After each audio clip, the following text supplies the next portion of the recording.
Esse é o Luke, ele tem 3 anos de idade e ele é um Sheltie. Como que é ter um Sheltie, cara? Como que é ter esse cachorro em casa? Um grande companheiro, ele sempre está ao seu lado, tem bastante energia, então tem que pelo menos andar, eu acho que uma vez ao dia ou 2 vezes se conseguir. Como que ele é com outras crianças e animais? É um cachorro bravo, dócil?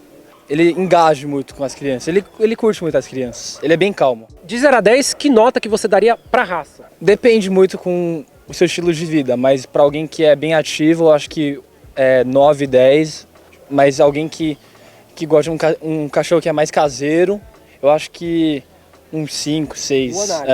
E se fosse pra você mudar alguma coisa na raça pra ela ficar perfeita, o que você mudaria se você pudesse? Talvez um pouquinho menos de energia, umas Entendi, vezes. tem bastante energia. É, que aí senão, se ele não ficar correndo muito, ele pode engordar ou até ficar triste, então...